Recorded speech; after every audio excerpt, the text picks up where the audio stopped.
Hola, buenas noches, ¿cómo están aquí con este rayo de luz de la noche de este 3 de julio, 2 días después de la jornada intensa, histórica, masiva, inesperada por el amplio margen de triunfo de Andrés Manuel López Obrador del 1 de julio? Coméntenme si se escucha bien, estamos estrenando un microfonito para que incluso nos podamos mover mejor. Y les mando saludos a Hugo Eliud Mora, muchas gracias a Derham, a Norma Abundes, que está sintonizándonos, a Lisbeth Ramírez Espinosa, a Ivana, muchas gracias, qué bueno que están aquí con nosotros, a Norma Iglesias, de Areli León, a muchas amigas, estamos viendo mayoría de mujeres, como vamos a ver mayoría de mujeres en el Senado. Berenice Rojas, muchas gracias, a María Ángeles Embriz, a Amelia Lara, buenas noches, ¿qué tal? ¿Cómo están? Sharon Mejía, ya ven, van a ser mayoría de audiencias mujeres aquí y en todos lados.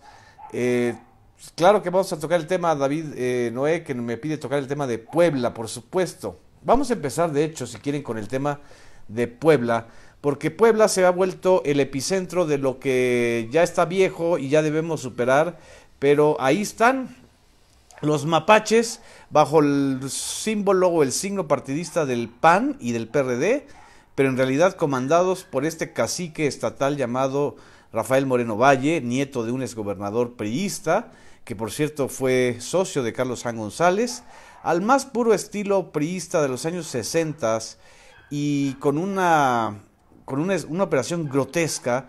En Puebla se robaron urnas, papelería electoral, amenazaron y amedrentaron de muerte. Y hoy, que en la tarde irrumpieron en el hotel donde pues estaban los mapaches electorales, operando y alterando las boletas o robándose de manera grotesca boletas electorales, ya cual fraude cibernético. Ahí se hace con todo y los viejos modos del PRI.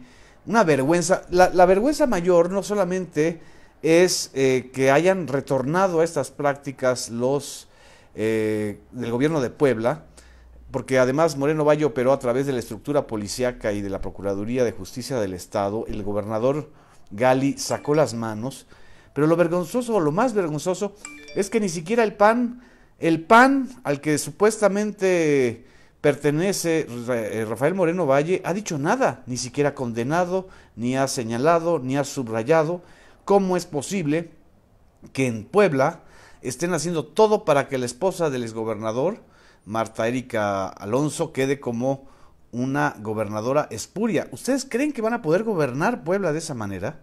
Realmente, hoy hubo tres marchas impresionantes en Puebla. Me dicen que me veo feliz. Con lo de Puebla no me veo feliz. Estoy absolutamente molesto, encabronado, porque Puebla no se merece eso. Puebla está peor que cuando estaba Mario Marín.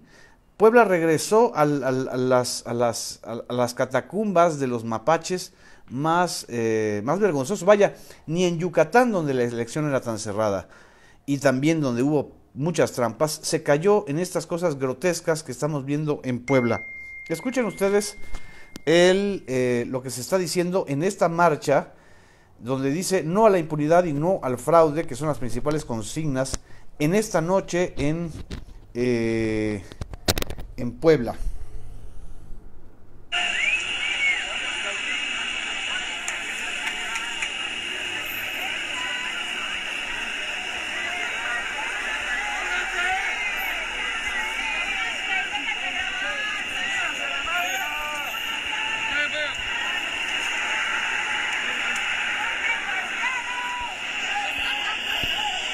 Son miles de personas las que se están juntando de nuevo en Puebla. Ojalá y expulsar a la dinastía y la tiranía de Rafael Moreno Valle haga resurgir a esa sociedad civil poblana, a esa sociedad civil que fue aplastada o corrompida o comprada con los arreglitos y los adornitos en todo Puebla que puso Rafael Moreno Valle para que se viera más bella la ciudad, pero descuidó los servicios públicos, los servicios de luz y de agua, de transporte. La corrupción se expandió de una manera escandalosa. Destinó millones de pesos en los medios masivos de comunicación. Ahorita estoy viendo las escenas de cómo irrumpieron en el hotel el día de hoy. Ahorita están en la televisión en Puebla. Mandó a un golpeador alcoholizado como es este señor Eliud, ahorita les voy a decir el nombre, que es el operador del fraude y de las tranzas de Puebla. Es increíble que los poblanos tengan que padecer esto. Y no solamente, y lo peor, a ver, y lean ustedes a Javier Lozano. O sea, Javier Lozano los agarran con el camote en la mano y todavía Javier Lozano quiere encamotar a todos. O sea, el vocero de José Antonio Meade, que perdió, ya nos vamos a hacer leña del árbol caído, ahora dice que los de Morena no son democráticos porque no aceptan el resultado del fraude en Puebla. Señor, usted es un vendido mendaz, cínico, sinvergüenza al servicio de un tirano como Rafael Moreno Valle. No debería usted ni siquiera tener la cara y la jeta de estarle hablando así a sus paisanos. Es una verdadera vergüenza lo que está pasando en Puebla. Y se está volviendo una gangrena porque todo lo que habíamos ganado y lo que se había realmente avanzado en materia de democracia, me dice que está detenido un magistrado de apellido Mancilla. Sí, hay varios detenidos y hay varias escenas de violencia. Aquí también hay que hacer un llamado a la autoridad electoral, al INE. Está ahí asesorando a Miguel Barbosa, el ex fiscal de la FEPADE, Santiago Nieto Castillo, pero lo que está pasando aquí es violencia, una violencia de lo más grotesco, una violencia que Puebla ni se merece, ni la buscó, ni es justo. Así es, Javier Lozano, es una vergüenza para Puebla. Y bueno, esto es lo que está sucediendo en Puebla. Mientras esté el fraude en Puebla, esta situación va a ser un escándalo nacional e internacional seguramente. Me están mandando saludos desde Cuauhtémoc, Chihuahua, donde creo que también ganó Morena. Ahora vamos a los hechos del día de hoy en relación con López Obrador y su agenda de encuentros. Hoy tuvo dos encuentros muy importantes Andrés Manuel López Obrador, porque por primera vez después de 6 años o más, si no me equivoco, se vieron juntos y sonrientes a Cuauhtémoc Cárdenas, el ingeniero Cuauhtémoc Cárdenas y Andrés Manuel López Obrador. El ingeniero Cuauhtémoc Cárdenas fue 3 veces candidato presidencial, fue el principal artífice de un movimiento nacional que convirtió a la izquierda o a la centroizquierda del país en un instrumento de poder. Se creó el PRD, que ahora ya es no son ni las sombras del PRD de lo que fundó Cuauhtémoc Cárdenas. Fue Cuauhtémoc Cárdenas el que invitó a Andrés Manuel López Obrador, entonces todavía dirigente medio del PRI en Tabasco, a romper con el PRI, a volverse candidato en el 89 del PRD en Tabasco, y fue ascendiendo Andrés Manuel López Obrador, convirtiéndose en un líder, primero social. Acuérdense de cómo encabezó el movimiento de los habitantes afectados por Pemex, y luego se volvió el presidente nacional del PRD en 1996 y en 1997, con la batuta de Andrés Manuel López Obrador al frente del PRD. Cuauhtémoc Cárdenas gana la Ciudad de México. Esa Ciudad de México que por fortuna la hemos recuperado para la izquierda después de este desvarío de corrupción, de inoperancia, de falta de decencia y de empatía ciudadana del gobierno de Miguel Ángel Mancera. Por fortuna ha retornado una política que además trabajó para el gobierno de Cuauhtémoc Cárdenas, trabajó en el gobierno de Andrés Manuel López Obrador, fue jefa de la delegación Tlalpan y ahora va a ser la jefa de gobierno, la primera mujer electa como jefa de gobierno, que es Claudia Sheinbaum. No es la primera mujer en gobernar la Ciudad de México. La primera mujer que gobernó la Ciudad de México es Rosario Robles, que se le ha de caer la cara de vergüenza de haber trabajado para el gobierno más corrupto de la historia y ser ella misma una funcionaria señalada por corrupción. De veras, los que quisimos a Rosario Robles, trabajamos con ella y estuvimos en ese gobierno, nos sentimos, bueno, ya ni siquiera desmoralizados, ni siquiera encabronados, ya ella pasará al basurero de la historia, pero el ingeniero Cuauhtémoc Cárdenas hoy se reunió con Andrés Manuel López Obrador, y estas fueron las palabras que se transmitieron en la televisión después de que salieron a dar una breve rueda de prensa. Para iniciar la cuarta transformación de la vida pública de México. Entonces, me dio mucho gusto platicar ahora con el ingeniero, y ese fue el motivo de la entrevista. ¿No invitar al gabinete? Eso fue otro asunto. Le preguntan si lo va a invitar al gabinete y se ríe Cuauhtémoc Cárdenas. Saludar aquí al amigo, felicitarlo y desear que esto sea efectivamente un cambio positivo para el país. Lo estamos acompañando. Ya está acompañándonos, como siempre. Y es un honor para nosotros contar con el apoyo del ingeniero Cárdenas. Es muy importante que la reunión de López Obrador con el ingeniero Cuauhtémoc Cárdenas haya sido antes de la reunión con Enrique Peña Nieto en Los Pinos. No solamente por lo simbólico, sino por lo políticamente importante que es el reencuentro de estos dos grandes líderes, quizá los dos últimos grandes líderes, o los más recientes, no los últimos, pero los dos líderes más recientes de dimensiones nacionales, los dos, fueron 3 veces candidatos presidenciales. A Cuauhtémoc Cárdenas le hicieron el fraude del 88, en el 94 el voto del miedo lo alejó de la posibilidad de ser presidente de la República, y en el 2000 el efecto Fox y toda la corrupción que hubo con amigos de Fox y con el Pemex Gate impidió que el ingeniero Cuauhtémoc Cárdenas llegara a la presidencia de la República. Pero también a López Obrador le tocaron 3 elecciones presidenciales muy conflictivas. A él le hacen el fraude del 2006 y luego compite en el 2012 con la persona con la que hoy se reunió, con Enrique Peña Nieto. En el 2012 el fraude fue muy anterior al voto en las casillas. El fraude consistió en la compra masiva de tiempo, aire y dinero, reparto de dinero a través de los gobernadores para que retornara el PRI a la presidencia de la República a través de Enrique Peña Nieto. Peña Nieto no fue nunca un líder social ni político, fue un líder mediático.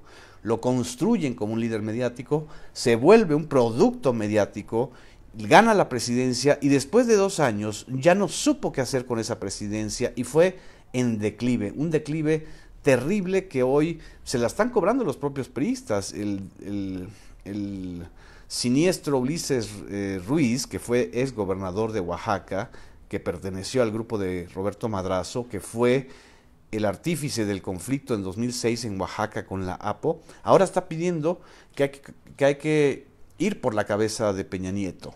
Los priistas se van a dar con todo, eso no les quede la menor duda. ¿Por qué? Pues porque están en 5º lugar, porque de ser el partido gobernante pasaron a ser la 5ª fuerza política. En la Cámara de Diputados van a tener la bancada más rancia que hayan tenido en toda su historia. Ni siquiera cuando Fox ganó la presidencia de la República en el 2000, los priistas llegaron a tener esta bancada tan raquítica. Aquí estoy viendo las cifras. Según el PREP, el PRI va a tener 40 diputados federales, y actualmente el PRI debía tener o tenía, después de las elecciones del 2015, la bancada de 197, o sea, de 197, pongamos 200 a 40, 5 veces menos la bancada del PRI. Es el desastre más impresionante. El señor José Antonio Meade, que tuvo la decencia de reconocer su triunfo, pues no le queda de otra, porque no ganó en un solo distrito. En un solo distrito electoral ganó José Antonio Meade. Y con sus socios, que son unos verdaderos ya cadáveres políticos, que afortunadamente el Partido Verde ya pasará a la historia porque seguramente perderá el registro, y el PANAL, que era el partido que crearon los maestros y que está dirigido pues por un personaje oscuro, sin liderazgo, y que puso a personajes como Purificación Carpinteiro, que nos pudo haber divertido como un accidente pues, inmemorable en la historia de las elecciones en la Ciudad de México, pero fue grotesco el papel de Purificación Carpinteiro. Lástima porque también es otra mujer a la que algunos respetábamos. Y el PRI cayó en esta quinta fuerza. El encuentro, obviamente, con López Obrador y Peña Nieto le da mucho más capital político y respiro al propio Peña, porque si no estaría encerrado en la Casa Blanca o en... Bueno, el PRI perdió hasta Tlacomulco, que es el pueblo de Peña Nieto. La cuna simbólica del grupo de los cleptócratas fue arrasado. Ni siquiera ahí pudieron ganar los priistas. Es una cosa impresionante. Ahora entiendo por qué decía muchos que cuando Peña Nieto dio el mensaje el domingo parecía que se había llorado. Yo creo que entró en un colapso porque pasará la historia como el enterrador del PRI, como el presidente que recupera la presidencia a través de esta operación mediática y la entrega pues al adversario político más importante de los últimos años del PRI, que es Andrés Manuel López Obrador. El PAN, ya vimos, no pierde tantas posiciones, pero al que le van a cobrar la factura va a ser a propio Ricardo Anaya. Y el encuentro, en todo caso, con López Obrador da certeza sobre todo a los mercados. Es muy importante, ahorita estaba escuchando a gente como Leo Zuckerman, que ahora dice que el único que defiende a Peña Nieto es López Obrador. Que no sea ridículo el señor Leo Zuckerman. O sea, si estamos hablando de civilidad, pues por supuesto que debe haber un encuentro entre el presidente saliente y el entrante. Y más por la estabilidad del país, por la estabilidad económica de ese neoliberalismo que tanto defiende Leo Zuckerman. Entonces, que no venga con ridiculeces. Es un gesto de civilidad y además le ayuda mucho al país que ya desde ahora, por ejemplo, el equipo de López Obrador esté ya metido en la definición del presupuesto de egresos del 2019 y de la ley de ingresos.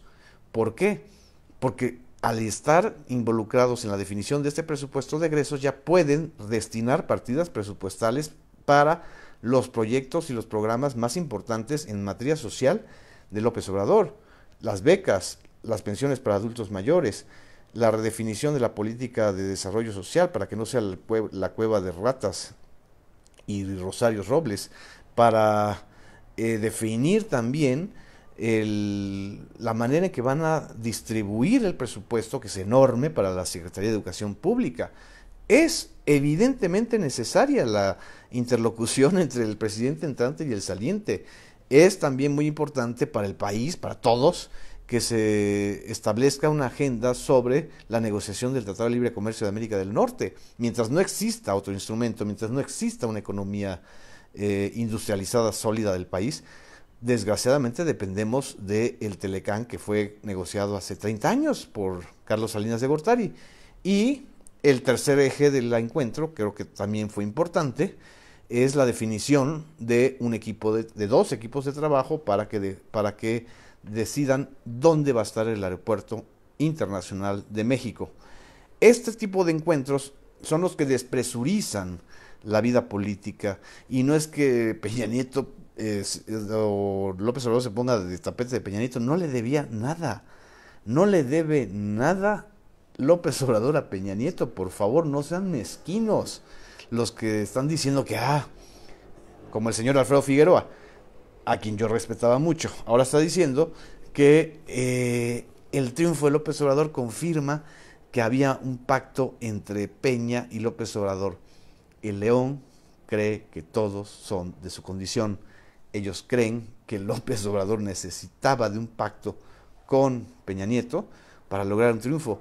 López Obrador, y en eso insisto, hizo su chamba, trabajó y ha sido el líder con mayor oficio político en los últimos años del país. Si no le reconocen eso, por lo menos admitan que el encuentro con Peña Nieto es importante y necesario para despresurizar el país. Y me dicen que Fox anda llore y llore. Yo no sé qué dijo Vicente Fox. A ver, déjenme checar. Pues sí, Leo Zuckerman pues apostó por Ricardo Anaya, lo cual me parece pues decente y normal, y qué lástima que no lo dijo de esa manera tan clara, pero no vengan con teorías ridículas de complots y de acuerdos entre Peña Nieto y López Obrador. A ver, si hubiera habido acuerdo entre Peña Nieto y López Obrador, no hubieran hecho la sarta de cosas que hicieron para tratar de frenar el avance de López Obrador en la campaña. Híjole, es una cosa increíble. Estoy viendo lo de Vicente Fox, pero, pero lo único que veo son vaciladas del propio Vicente Fox, que hoy lanzó un mensaje al presidente electo. Bueno, ya de Fox ni hablamos, hay que tener respeto por la gente que anda un poquito mal de la cabeza. Entonces, en fin, les digo que estos días van a ser muy intensos porque están definiendo hacia dónde va el rumbo del país. Muchas gracias y estemos pendientes del desastre que hay en Puebla y por fortuna, yo creo que esto va a terminar muy mal para Rafael Moreno Valle, para sus secuaces y para sus porristas como Javier Lozano. Buenas noches, muchas gracias.